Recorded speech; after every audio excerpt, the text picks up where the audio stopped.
Good evening. Welcome to Left, Right and Centre. I'm Vishnu Sharma. Huge day today on the Ukraine war front, with Russia stating that it will scale down military activity around the Ukrainian capital Kyiv following meaningful talks in Istanbul, as Ukraine's negotiators have called for international guarantees for the country's security. That could be problematic. We'll talk about that. The Ukrainian negotiator David Arakhamia has said that there were now sufficient conditions for a direct meeting between the Ukrainian President Volodymyr Zelensky and Russia's President Vladimir Putin. This has been a Ukrainian demand. Russia said no so far.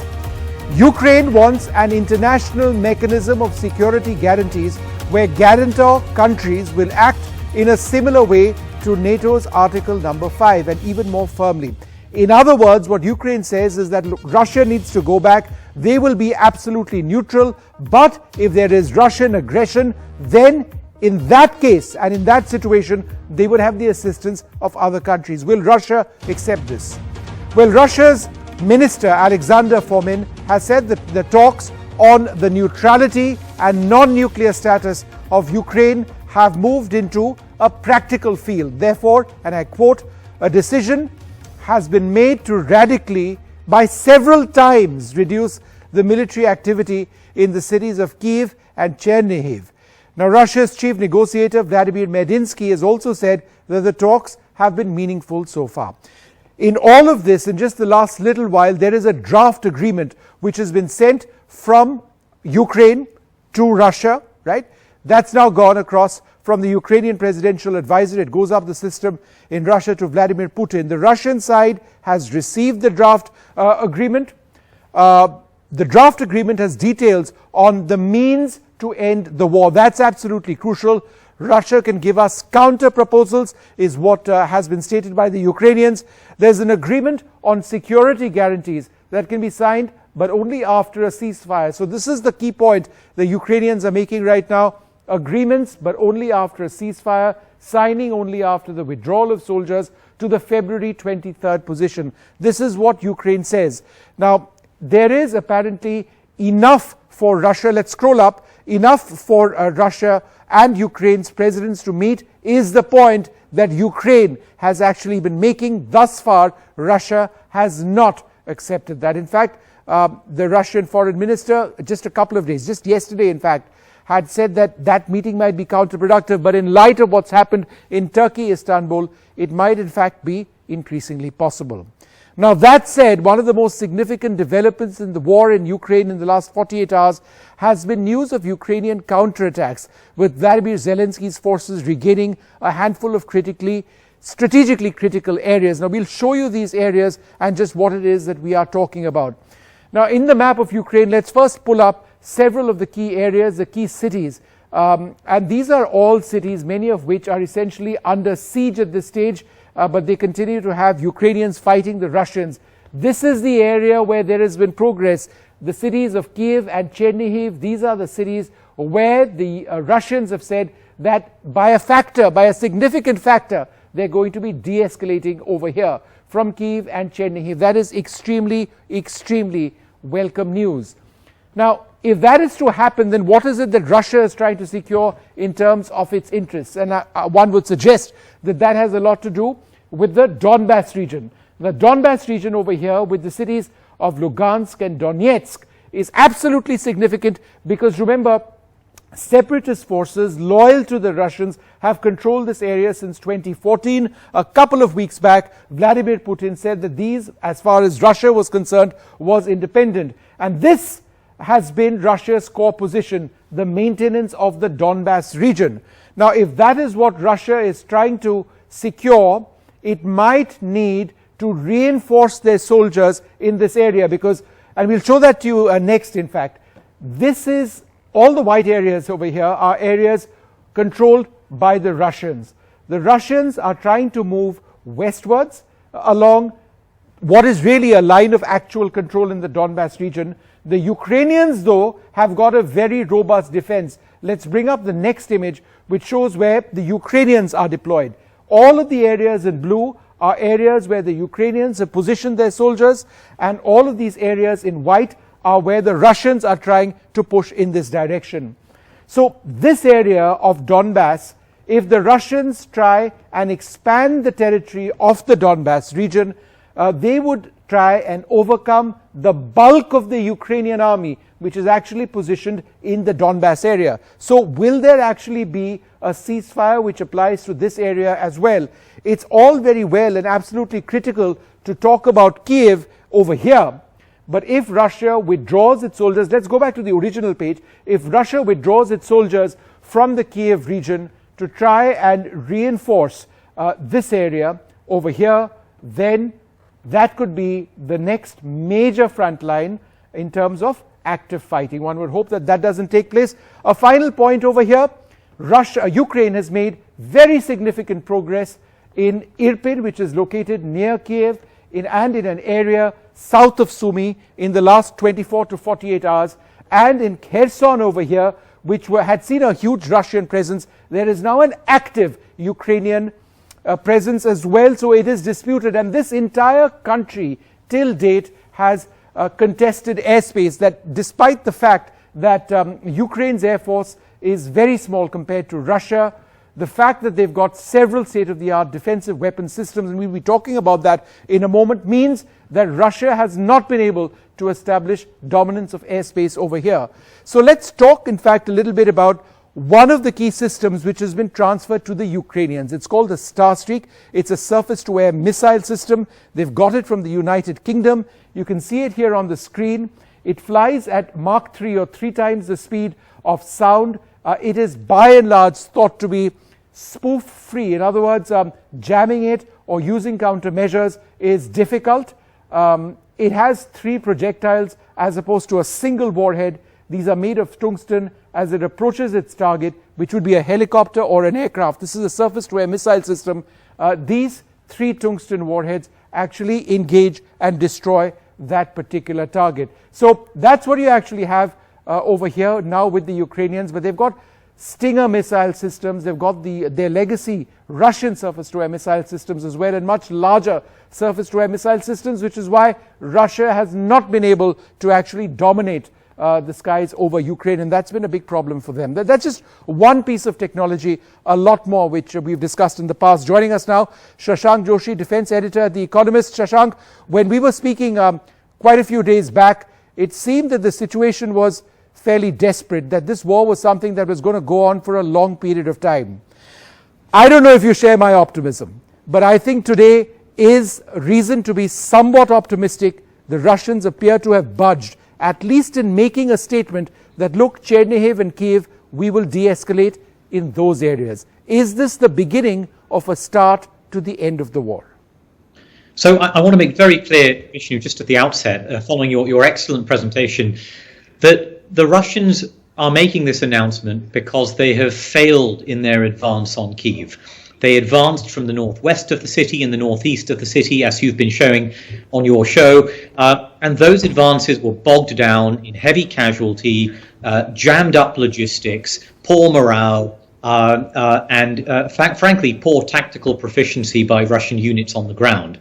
So they were not able to encircle Kyiv, let alone take it. This is not a humanitarian or diplomatic gesture. This is effectively a statement of the Russian aim in this campaign to take the capital city as having failed in the first month of war. Now, that's good news for the Ukrainians, but what we heard on Friday, as many of your viewers may have listened into that Russian briefing by 3 generals, was that the main focus of the Russian effort would now turn to Donbass. Mm-hmm.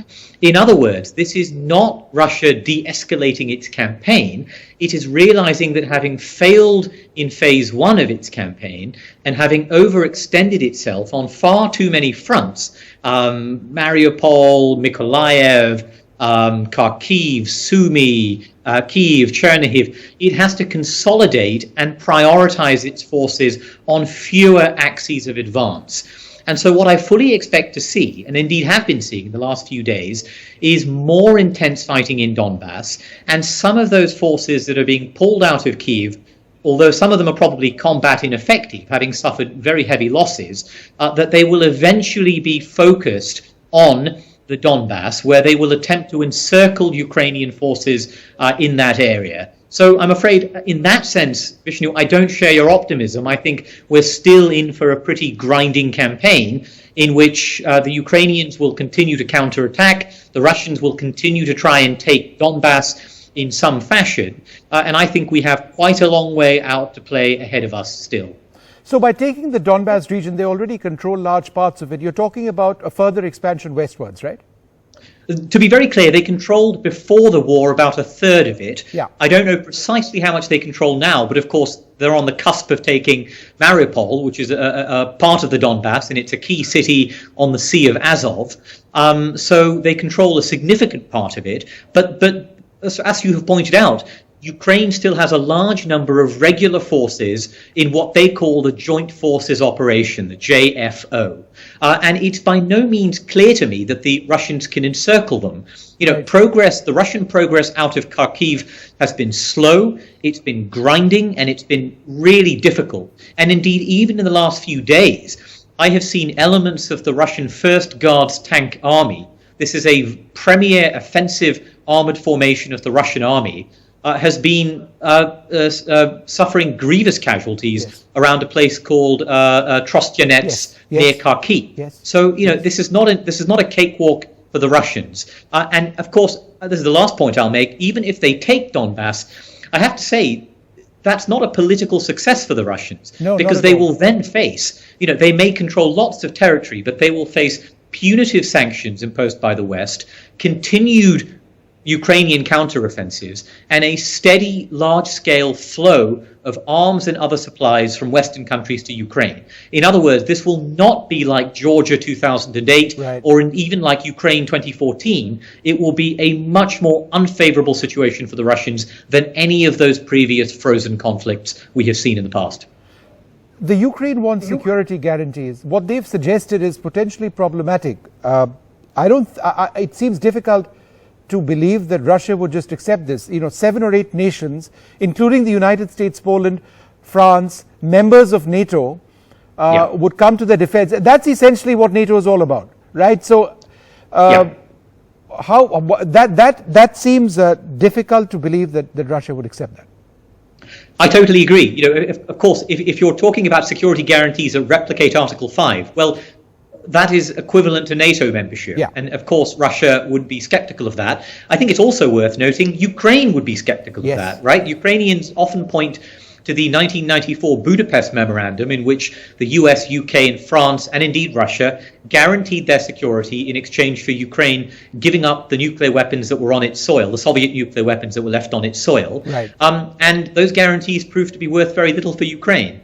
In my opinion, the only long-term guarantee of Ukrainian security is going to be continued arms supplies from the West and the maintenance of strong Ukrainian national defense forces. Nothing else is going to be completely credible. But all I'll add to that, Vishnu, is to say that the sticking point in these negotiations, I don't think it's going to be NATO or security guarantees or anything like that. I think the sticking point is going to be whether Russia gives up all the territory it has gained in the last month beyond that which it held before February 24th. Anything short of that is going to be very difficult to justify in the eyes of the Ukrainian electorate, for Zelensky, and it's going to be very hard for Western politicians to justify removing sanctions if Russia holds on to any of those territorial gains. That, I think, is going to be the really difficult point of negotiation between Zelensky and Putin in the weeks and months ahead. All right, Shashank, thanks very much for sharing those views with us. Thanks very much indeed. We're going to move on now to our other guests this evening. Oleksiy Goncharenko is a member of the Ukrainian Parliament. Gleb Makarevich also joins us from Moscow. Salomia Bobrovska is a member of Parliament in Ukraine as well. And Glenn Carl, who's been with us a couple of times in the recent past, a career CIA officer looking very closely at the situation, back with us. Oleksiy Goncharenko, let me come to you first. Is this the biggest sense of hope that you actually have in the last 34 days? All right, let me just go across. We just lost that line over there. Salomia, let me put that question across to you. Is this the biggest hope that you've seen in more than a month? No, unfortunately, no. And the biggest hope I will see when our Ukrainian armed forces will deblocate Mariupol, and Mariupol will be 100% under Ukrainian control. If, to be honest, we do not trust and do not believe, because we know quite well the mentality of Russians and their attempts to negotiate and how much they worth and has a price, I would say.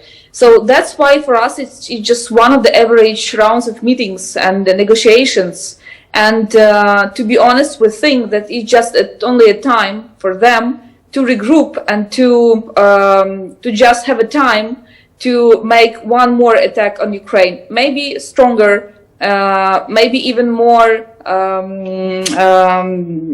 aggressive. Yes. But still, for us, it's not the biggest hope. It's just one of the meetings which show us that at least Kyiv showed them. Yeah, yeah. We'll come back to it in a moment. Yeah. I mean, let's just come back. I'll just come back to you. Alexander Khara, the former Ukraine ambassador to India, joins us as well. Mr. Khara, it's the same question to you. Is this one step forward towards a peace? Or do you believe that even if the Russians move away from Chernihiv and Kyiv, the fighting along the Donbass front might actually intensify? I don't believe a single word of Russia, because they've been lying for 8 years, and certainly they have not changed the major goal towards Ukraine. This war about the colonial, let's say, rule over Ukrainian land, and we are fighting back for our existence. And certainly neither Putin nor the political circles in Russia, neither the general population are going to refuse this goal. So that's why it might be just a ceasefire type of agreement. And just, to compare with India, you have pretty naughty neighborhood, and for good reason you have nuclear arms. And the only, let's say, guarantee of your territorial integrity and sovereignty and independence is the ability to, let's say, deter your neighbors. I do not see any possibility for Ukraine to be able, within this framework of the international agreement, within 5 permanent members of the Security Council or some other nations, to guarantee our security. Because what is going to be changed? Now the United States and NATO is not helping us to the extent to let's say, to impose no-fly zone over Ukraine, to protect our city, our citizens, civilians who are being targeted heavily by the Russians. Because there is a nuclear factor, and Russia is deterring the West from doing this.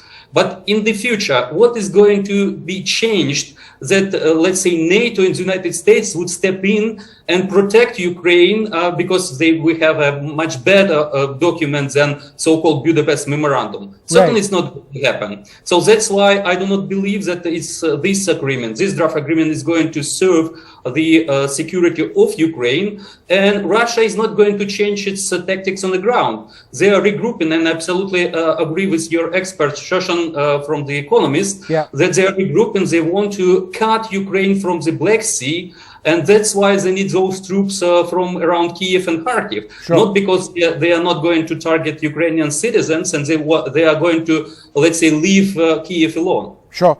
Glenn Carl, is that something you agree on, that this is they can use whatever word they want, but this is a tactical pause to help them regroup, and that the fighting will continue, that Putin's objectives have not been met, not in the least? Well, I think that is true, but I think all of the commentators have made points that can be mutually acceptable or true at the same time. In a negotiation, one party will only start to make concessions or show a willingness to engage when the party is on the losing side of the facts on the ground. So all of a sudden now we see Russia starting to at least make noises that are somewhat more acceptable to the Ukrainians. They didn't say that 2 weeks ago when they thought that they could be triumphant quickly. If the circumstances were to change and they were to start achieving what they're seeking to achieve, then the Russians would immediately again become completely imperious and intransigent. So it is a step. And as the commentators have mentioned, it's all because of the success of the Ukrainian army. Right. And as the Ukrainian army continues its success, then the Russians will make further tactical redefinitions of their objectives. But I agree with the gentleman, I think was the ambassador to India before, that the Russians continue to seek a partition, at the least now, of Ukraine, which Ukrainians won't find acceptable. So it is a step. But there's a long way to go before the success, and the best way to negotiate in the table is for the Ukrainian army to destroy more Russian tanks. Yeah. Gleb Makarevich, why is Moscow at this juncture looking to sort of move away from Kyiv and Chernihiv? What is there in the Ukrainian proposal which works for Moscow at the moment? So first of all, I'd like to say that none of us know objectives that Russian military and Russian leadership have right now. So Russian defense minister stated that the first objectives of Russian military operation have been achieved, but so far we could only speculate on that objectives. I think that objective was the dismantlement of Ukrainian army. And according to data we have from Russian Defense Ministry, Ukrainian armed forces could be called dismantled. So that is why I cannot agree with Mr. Karely and His Excellency Ambassador of Ukraine to India, that Russian armed forces failed to secure their objectives. But then what are the objectives, Mr. Makarevich? What is the objective right now? So I think that right now the objective is to secure those gains that Russian military got on the ground. I mean the Donbass area and first of all the city of Mariupol. Right. And I think that Russian negotiators will use it as a trump card for further negotiations. Okay. All right. Okay. Fair enough. I just want to go across to Salomia for one final word. You know, at the end of the day, despite the fact that your country has been invaded, do you believe that there is still a lot which Ukraine needs to come to the table and actively negotiate with? And that unfortunately, one of those things would be a recognition that Donbass is essentially not going to be with you anymore. Is that something which Ukraine's population can even remotely consider at this stage?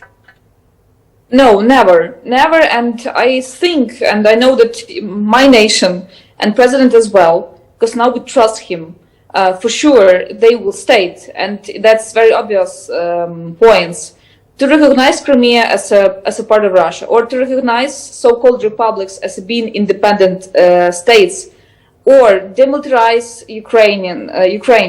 That means just to make a suicide without any fightings. And now Ukraine is fighting for more than 30 days. So no, it's like it never can happen to recognize Donbass as a part of Russia or independent state. That's just things which are going out of the Ukrainian understanding, constitution, and it never can happen just to give up the part of the territory to Russian Federation, actually. That's very obvious. And I think that's a high time for Moldova and Georgia to start fighting for their part of the states in order to let them, to have them back to their states. So it never can happen, and it just can be in any way, shape, or form. Any negotiations or treatments or whatever else. Mr. Khara, just one final question to you. As you know, here in India, we have a line of control with Pakistan and a line of actual control with China. Could there be a situation, we don't accept the Kashmir belonging to Pakistan, we believe it's ours. The Ukraine doesn't accept that the Donbass is remotely Russian or independent. Could there be a situation over there in your country at this stage where you look at a situation where you bring about peace, where there's a line of control, which is a military line of control. It's created to ensure that there is no further violence, and that political recognition is something which you can deal with in the long term. Well, it's not started, and actually you're showing the wrong map, because you're showing the painted in red Donbass and my native city of Donetsk, but unfortunately you're painting in Russian colors Crimea.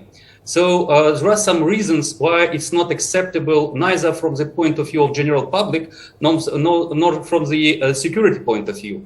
Crimea is a stronghold of the Russian military, and they are hitting our on the depths of our territory, hitting targets up to Kyiv.